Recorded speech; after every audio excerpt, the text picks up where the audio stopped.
Coucou tout le monde, comme promis, une vidéo un peu différente parce que sur cette vidéo, vous allez pouvoir retrouver l'intégralité de l'entretien que j'ai réalisé avec Martine Barkatz, chercheuse à l'INSERM, notamment sur l'amyotrophie spinale. Cet entretien, il dure environ 25 minutes, il est sans coupure, sans montage et vraiment, je vous conseille de l'écouter jusqu'au bout parce qu'il y a plein de thèmes très intéressants qui sont abordés et vraiment, ça vaut le coup. Allez, on écoute ça tout de suite, c'est parti.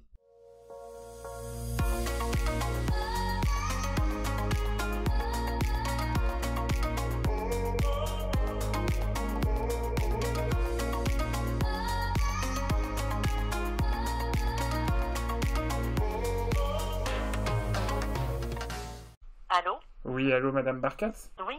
Oui, c'est Monsieur Bonjour. Travers. Bonjour, je vous appelle pour le petit entretien. Oui? Je vous, Oui, dé- j'attendais votre appel, oui. je vous dérange pas, c'est bon du coup? Non, non, pas du tout. Ok, alors déjà, je vous remercie vraiment d'accepter de me répondre, hein. C'est normal. Avant de commencer, j'en profite vraiment pour vous remercier, parce que je sais pas si vous connaissez Marguerite Fricono, qui est membre du conseil d'administration de la FM Téléthon.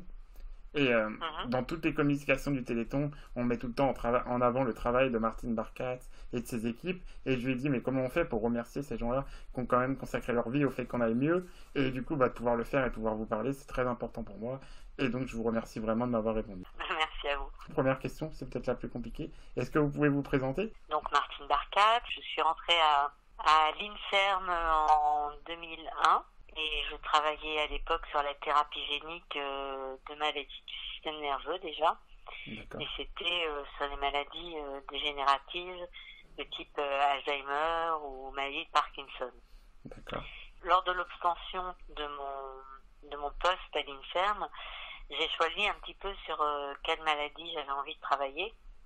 Et ça s'est fait de façon concomitante. J'ai rencontré la maman d'une jeune fille atteinte de SMA. Et cette maman m'a dit, il faut absolument travailler là-dessus, il n'y avait aucun travaux. Et effectivement, quand j'ai regardé la littérature, il n'y avait rien, à ce moment rien sur la SMA.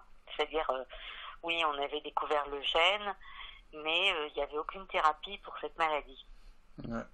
Donc, parce que c'est une maladie qui est considérée comme rare et n'intéressant pas l'industrie pharmaceutique. Je suis allée à Généton, donc pour travailler là-bas sur la SMA. Donc, je suis rentrée à Généton en 2004 peut-être, oui, 2004. Et donc j'ai commencé à travailler sur le transfert de gènes dans les motoneurones, neurones qui sont atteints dans la SMA. Donc les motoneurones qui sont des neurones localisés dans la moelle épinière. Et ce sont les neurones qui activent les muscles. C'est pour la raison pour laquelle lorsque ces motoneurones dégénèrent, le muscle dégénère et la paralysie apparaît. Et d'ailleurs, c'est pour ça que Voilà. je précise, comme on dit souvent que c'est des maladies musculaires, dans notre cas, c'est neuromusculaire, parce que c'est pas les muscles Oui. qui sont atteints. Exactement. Maladie neuromusculaire, donc effectivement, c'est parce que les neurones sont atteints. Les motoneurones sont atteints et par la suite, les muscles qui sont innervés par les motoneurones vont dégénérer. Et c'est pour ça qu'on parle de maladie neuromusculaire, effectivement. Deuxième question, vous avez répondu, c'est vraiment grâce à la rencontre avec Marie, c'est ça, si je dis pas de bêtises? C'est ça, exactement, si vous avez vu des reportages. C'est ça, oui. En fait, je suis allée à une journée des familles du Téléthon, Ouais. enfin de l'AFM, et c'est là que j'ai rencontré Marie et sa maman. Et donc on a sympathisé, et puis quand j'ai vu Marie, j'ai vu la maladie de Marie, j'ai vu comment elle avait des difficultés à se mouvoir, à sortir de son fauteuil, etc. J'ai vraiment eu un coup de cœur et je me suis dit que j'allais travailler sur cette maladie. On a l'impression que depuis que le gène a été découvert dans les années 90, la recherche avance, mais comme vous dites, à ce moment-là, au début des années 2000, finalement, il n'y avait rien de... Rien du tout. Okay. Non, il n'y avait rien. En fait, disons que la première thérapie génique, en tout cas pour cette maladie, et qui a montré une efficacité, c'est la thérapie génique que j'ai développée et qui a été développée par l'équipe américaine sur les bébés SMA. Une question par rapport à ça, vous avez commencé, vous le disiez, vos travaux en 2004 sur le brevet, il a été déposé en 2007. Aujourd'hui, Oui, exactement. on est en 2019, le Zolgensma, puisque c'est comme ça que s'appelle le médicament, il est en train d'arriver sur le marché. Et comment, quand on est Oui, chercheur, on gère ce temps? Parce que malheureusement, c'est un temps long et ça doit être exaspérant, surtout, comme vous dites, si vous avez fait ça par rapport au fait d'avoir des malades, de se dire qu'on trouve quelque chose en 2007 et malheureusement, il faut attendre 12 ans minimum avant que ça arrive à l'homme. Comment on gère ça finalement? oui. Ben, les développements comme ça, thérapeutiques, pour passer de la souris à l'homme, c'est malheureusement très long. Parce qu'il y a des réglementations de la FDA, donc l'agence américaine, la Food Drug Administration, et puis l'agence EMA pour l'Europe, qui ont des demandes très précises. Disons que les travaux à réaliser pour pouvoir amener le médicament en clinique, les travaux à réaliser sont très très lourds, très très longs. Et voilà, ce sont des allers-retours entre les chercheurs et la FDA. Et effectivement, c'est long. Voilà, c'est très très long. C'est frustrant, c'est sûr, hein. Du coup, avec des mots le plus simple possible, je suis désolé, en quoi consiste la recherche que vous avez, enfin, ce que vous avez découvert en 2007 justement? Le but était d'atteindre les motoneurones. Alors, les motoneurones sont dans la SMA, contiennent un gène qui s'appelle SMN. D'ailleurs, il y a deux copies de ce gène, en réalité, SMN1 et SMN2. Et chez les patients atteints de SMA, le gène SMN1 est touché. Donc, il n'est plus efficace. Et du coup, la protéine SMN n'est plus produite. Or, cette protéine est vitale pour le motoneurone. Et donc, quand elle n'est plus produite, elle entraîne la dégénérescence du motoneurone et donc par la suite la dégénérescence du muscle. Alors, il faut savoir que le système nerveux est protégé par une barrière qu'on appelle barrière hémato-encéphalique, donc qui empêche toute substance ou justement virus, bactéries, etc.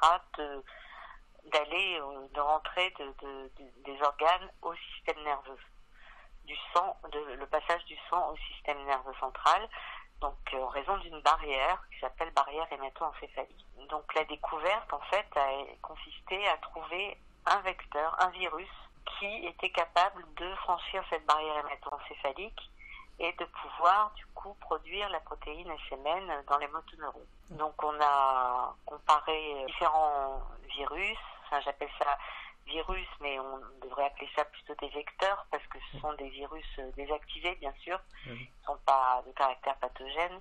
Donc ce sont des vecteurs parce qu'ils vont permettre de transférer, c'est-à-dire le matériel génétique du virus aux motoneurones. Et nous, ce qu'on a fait, on a travaillé sur ce virus, la AV9, et on y a introduit le gène donc SMN qui manque dans la SMA. Et ce virus, donc AV9 SMN, a été injecté par voie intraveineuse. Donc nous, on l'a fait sur les souris au départ, et on a été extrêmement surpris parce que la méthode était extrêmement efficace. On a eu des souris qui devaient mourir à 14 jours, donc des modèles, des souris modèles de SMA, qui devaient mourir à 14 jours et qui ont survécu près de 340 jours. Donc c'était assez fantastique comme découverte déjà au niveau de l'animal, du petit animal. Ça encourageait les chercheurs à aller plus loin et à tester le produit, à développer le produit pour qu'il aille chez l'homme. Le produit qui est utilisé actuellement, le Zolgensma, il est vraiment entièrement issu de cette découverte? Oui, il est tout à fait issu de nos recherches. Et d'ailleurs, ce qui est montré par le brevet qui a été déposé bien avant les publications des Américains. Et du coup, la question d'après, c'est de vous dire, est-ce que finalement, il y a un jour, à l'époque, où vous vous êtes dit, on a réussi, ou alors vous en êtes rendu compte progressivement en voyant les souris finalement vivre plus longtemps? Moi, je me suis dit, on a réussi. On a réussi à le faire sur les souris, et pour moi, il n'y avait pas de raison qu'on ne puisse pas transférer ces résultats à l'homme. C'était pour moi une question presque administrative, c'est-à-dire de répondre à la FDA par le travail sur le gros animal, différentes doses à tester, sur l'innocuité du médicament. Donc tout ça, oui, ça a duré longtemps, Mais je sais que quand on a découvert les résultats sur la souris, moi je me suis vraiment dit, je croyais vraiment au projet chez l'homme. Il y a quelques années, la Cour des comptes, elle a fait un rapport en disant que la thérapie génique, ça ne marcherait jamais. Et que, Ouais. en demandant à des scientifiques d'ailleurs, et que l'AFM et le Téléthon finalement gaspillaient entre guillemets l'argent des Français Oui. parce que ça ne marchait Ah oui, pas. personne ne voulait y croire. Voilà, C'est la et du coup, vérité. la question c'est est-ce que vous y avez toujours cru et est-ce que en tant que chercheuse, ça vous arrive de douter ou pas? Moi, j'ai toujours cru à la thérapie génique. C'est bon, j'ai travaillé dans le passé dans un laboratoire qui était un laboratoire où on faisait de la biologie moléculaire, donc on travaillait beaucoup sur les gènes et justement le remplacement de gènes défectueux par les gènes sains. Et je me suis dit que la SMA, c'était une maladie parfaite pour recevoir justement ce genre de thérapie génique, parce que donc c'est une maladie où il manque un gène. Donc c'est pas une maladie multigénique, parce qu'il y a des maladies où il manque plusieurs gènes et là c'est plus difficile. Oui, forcément. Là c'est une maladie où il manque un seul gène et donc c'était plus facile à envisager pour une thérapie génique. Et donc j'ai entrepris ces travaux sur la souris et quand j'ai vu le résultat, effectivement je me suis dit j'étais sûre que ça irait à l'homme. Les résultats étaient trop surprenants, sur la souris c'était vraiment, ça les a soignés, donc on s'est dit, je me suis dit pourquoi pas l'homme. Et d'ailleurs, c'est une question, je sais pas si est-ce que après la souris justement, par rapport aux autorisations, ça a été testé sur d'autres animaux? Alors nous, on a testé sur le chat, mais on a testé justement l'efficacité du transfert de gènes. C'est-à-dire, on a vu que quand on injectait un AAV contenant une protéine fluorescente dans le sang, dans la veine jugulaire, on avait des motoneurones fluorescents dans la moelle épinière. Donc, ce qui prouvait que le vecteur avait bien traversé la barrière hémato-encéphalique pour se retrouver dans les motoneurones. Et donc, ça a été également démontré chez le macaque, chez le singe. Ouais. Alors ça, c'est un travail des Américains, sur le singe et sur le cochon, si je ne me trompe pas. Et donc, dans les deux cas, on a vu que effectivement, le vecteur se retrouvait avec son gène, portant son gène, dans les motoneurones des animaux injectés. Pas de raison que ça marche pas sur l'homme. Il n'y avait pas de raison. La crainte qu'on avait, c'était qu'on n'avait encore jamais injecté de produits de thérapie génique en voie intraveineuse chez des bébés. Donc on ne savait pas trop d'un point de vue effet secondaire ce que ça pourrait donner. Et c'est pour ça que d'ailleurs ça n'a pas été développé en France. C'est parce qu'on était quand même assez frileux, on avait un petit peu peur des effets secondaires et qui pouvaient être même graves, à la limite de la mort de l'enfant. Donc les Américains ont dépassé cette peur et ont traité les enfants et avec succès. Votre découverte justement aujourd'hui donc elle appartient, je pense qu'elle co-appartient, elle appartient toujours à la FM Téléthon, mais elle est détenue aussi par un grand laboratoire, Novartis.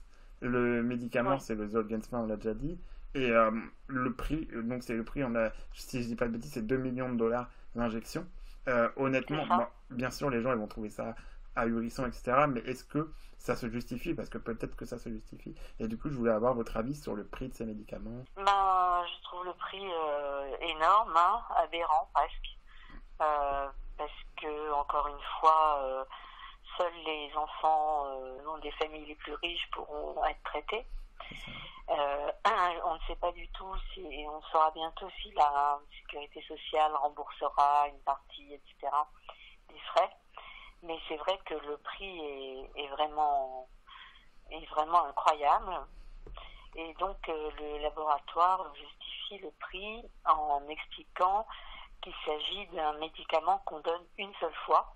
C'est ça. Et donc c'est pas un médicament qu'on va donner tous les jours pendant toute la vie de l'enfant.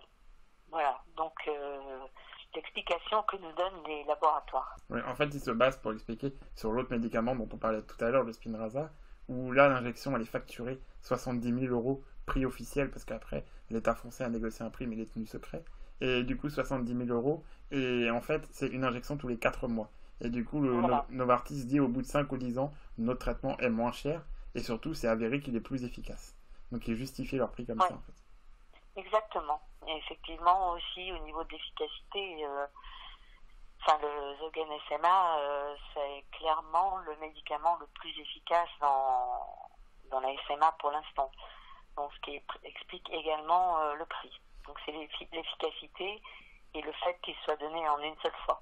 La question suivante, c'était aujourd'hui, en quoi consiste votre travail? Vous êtes toujours à l'INSERM, si je dis pas de bêtises. Est-ce que vous cherchez à améliorer cette découverte ou alors est-ce que vous étudiez des choses totalement différentes? Non, on cherche toujours à améliorer la découverte parce qu'en fait, cette thérapie est valable en fait et vraiment efficace chez les enfants atteints de maladies de type 1. Par contre, pour les types 2 et les types 3, on n'a pas encore de remède. C'est-à-dire que ce médicament n'agit pas sur les types 2 et 3 parce que, enfin, n'agit pas. Pourrait peut-être agir, mais en tout cas, la limite est la production du virus. C'est très difficile et très long, en fait, de produire ces vecteurs qui contiennent le gène SMN. Pour donner un exemple, il faut 10 puissance 14 virus pour traiter un enfant. Ah oui, donc Vous voyez? oui.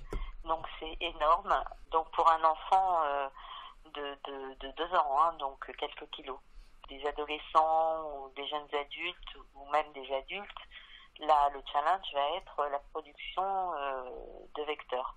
Il va falloir être capable de produire des grandes quantités de vecteurs D'accord. pour espérer traiter les patients plus âgés. Du coup, vous me faites la transition parfaite avec la prochaine question. Est-ce que vous pensez qu'un jour, ces découvertes-là seront utilisables sur les patients plus âgés? Je pense qu'on l'utilisera, mais peut-être en synergie avec d'autres médicaments. D'accord. Parce que pour la SMA type 2 et SMA type 3, les patients sont déjà atteints. Ce qui n'est pas le cas des bébés, certains bébés qu'on a traités en pré-symptomatiques. Ils avaient été détectés comme porteurs du gène SMA muté, mais ils ne présentaient pas encore de symptômes, ou en tout cas les premiers symptômes. Donc on a pu les traiter au début de la maladie. Par contre, maintenant, les SMA type 2 et type 3 sont détectés vraiment tardivement, on va dire. Et du coup, on ne sait pas si le Zolgen SMA va marcher sur des patients qui sont atteints tardivement de la maladie. Et nous, ce qu'on espère, c'est coupler en fait le Zolgen SMA avec une autre thérapie qui agirait directement sur les muscles, de façon à augmenter l'efficacité de la thérapie. Nous, on poursuivra sur cette voie-là. Question plus générale sur la thérapie génique, parce que c'est vrai que c'est un des premiers grands succès de la thérapie génique, oui, cette découverte. Et est-ce que vous pensez qu'à terme, la thérapie génique révolutionnera la médecine en général et tout simplement risque de trouver des remèdes à plein de maladies? Vous parliez tout à l'heure que vous avez travaillé sur Alzheimer, tout ça. Est-ce que la thérapie génique pourra aider aussi un jour, dans un temps plus lointain bien évidemment, ce genre de maladie? Je pense qu'à moyen et long terme, la thérapie génique sera considérée comme un médicament normal. Enfin, pour les maladies génétiques, hein, évidemment. Oui. Donc, pour les maladies génétiques où un gène est détruit, la thérapie génique est vraiment une méthode de choix pour remplacer le gène détruit par un gène normal. Donc, on l'a fait une première fois dans la SMA. Et ça sera fait probablement dans d'autres maladies. Ça a déjà été fait dans des maladies, si vous vous souvenez, les bébés bulles d'Alain Fischer. Oui, tout à fait, oui. Donc là, ça avait été également un succès. Enfin, nous, à notre niveau, c'est le premier succès qu'on a, effectivement, sur une maladie neuromusculaire. Et sur la SMA spécifiquement. Mais d'autres maladies pourront bénéficier, effectivement, de cette thérapie.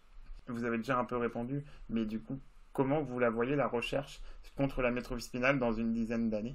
Le médicament médicament va évoluer de façon à ce qu'il y ait peut-être moins d'effets secondaires, qu'il va y avoir tout un travail de dépistage des enfants de façon très précoce. Le médicament, quand il est administré de façon très précoce, est beaucoup plus efficace que quand il est injecté quand la maladie est déjà déclarée.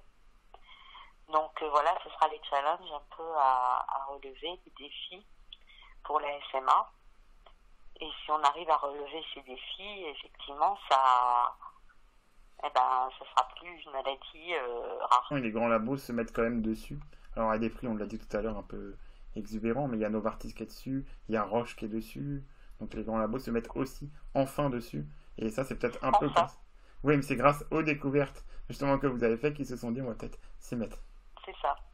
À l'époque où j'ai commencé mes travaux sur la SMA, vraiment, il n'y avait rien ni personne qui travaillait sur la thérapie de cette maladie. Et après, ça a déclenché des programmes de recherche, effectivement, sur le gène SMN, différentes façons d'augmenter la protéine SMN dans les neurones. Oui, ça a déclenché des tas de recherches en aval de cette découverte. C'est vrai qu'après on parlait du temps long, mais finalement 15 ans pour arriver à des découvertes comme ça, c'est pas si long que ça. Enfin, pour avoir les autorisations en tout cas de mise sur le marché, c'est pas si long que ça va quand même relativement vite. Malgré tout relativement vite. Pour vous donner un exemple, pour la maladie de Duchenne par exemple, qui touche également l'enfant et qui est d'ailleurs la première cause, c'est la maladie la plus importante, neuromusculaire chez l'enfant. Je crois qu'il y a une découverte qui a été faite en 2004 et on n'a toujours pas de médicaments pour la maladie. Bien sûr, c'est toujours trop long pour les enfants, pour les familles. C'est toujours trop long et moi-même je suis très étonnée de la longueur de la mise sur le marché d'un médicament. De la souris à l'homme, c'est vrai que c'est très long, qu'il faut au moins une dizaine d'années et c'est vraiment très frustrant parce qu'on pourrait traiter beaucoup d'enfants pendant ce laps de temps. Il y a beaucoup d'études sur la sécurité et puis il faut des études à long terme pour savoir au bout de 3 ans, 4 ans, est-ce que le gène est toujours actif? Est-ce que ça n'entraîne pas d'effets secondaires importants? On ne peut pas se lancer vraiment chez l'homme comme ça sans avoir fait un travail important chez l'animal. Je ne sais pas si vous voulez rajouter quelque chose. Vraiment, ça a été une histoire fantastique. Qu'au début, on ne croyait pas du tout aux résultats qu'on avait obtenus chez la souris. C'était tellement extraordinaire. On pensait bien aller chez l'homme, mais on n'aurait jamais cru que chez l'homme, on aurait des résultats pareils. Enfin, les enfants, vous avez certainement vu les films des enfants traités, et c'est impressionnant. La thérapie est vraiment impressionnante. Des enfants qui devaient mourir à l'âge de 2 ans, on a un recul de 4 ans maintenant. Ces enfants peuvent tenir assis, n'ont pas besoin d'assistance respiratoire, peuvent déglutir, donc ils n'ont pas besoin d'être nourris par sonde. Ils peuvent s'asseoir, certains peuvent marcher. En tout cas, on a fait reculer la maladie grâce à ce médicament, c'est certain. Je mettrai dans la description le lien justement de la vidéo de la petite Evelyne, mais c'est vrai que même moi, même mes parents, quand ils ont vu cette vidéo, ça fait quelque chose parce qu'on n'aurait jamais cru, même nous, il y a 20 ans, que ce serait possible, qu'on arriverait à des résultats comme ça sur des enfants aujourd'hui. C'est vrai que, comme vous dites, les vidéos sont extraordinaires pour ça. Non, mais je suis comme vous, il y a quelques années, moi, j'aurais jamais cru, effectivement, qu'on trouverait quelque chose pour la SMA. Et en tout cas, je ne pensais pas que la réussite chez la souris aurait des répercussions aussi fortes chez l'homme. C'est vrai que les résultats sont fantastiques. Et du coup, vous dites quand même, quand vous avez vu les résultats incroyables sur la souris, vous avez douté au départ de vos résultats? Au départ, comme j'ai expliqué dans un reportage qui a été fait par la FM, la première fois qu'on a injecté une souris avec ce produit, elle était tellement semblable à la souris normale qu'on pensait qu'on s'était trompé de souris et qu'on avait injecté une souris normale. Donc on a refait les expériences et on s'est aperçu que non, on ne s'est pas trompé et qu'effectivement le médicament pouvait sauver les souris, mais de façon extraordinaire. C'est-à-dire une souris qui peut passer de 14 jours à 340 jours. Oui, c'est quand même énorme. Pour le coup, vous parliez de la FM, les recherches, elles ont été financées en partie par la FM Téléthon, on peut le dire.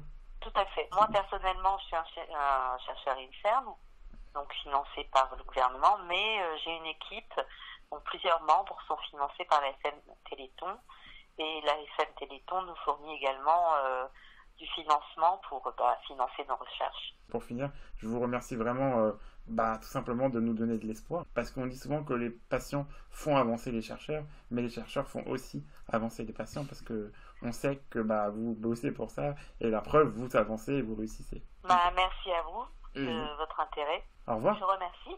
Au revoir. Voilà, j'espère que ça vous a plu. Merci d'avoir regardé cette vidéo jusqu'au bout. On se retrouve sur la chaîne pour d'autres vidéos. N'hésitez pas à vous abonner, à liker si ce n'est pas encore fait. Et sinon, on se retrouve aussi, bien entendu, sur les réseaux sociaux. Salut, salut!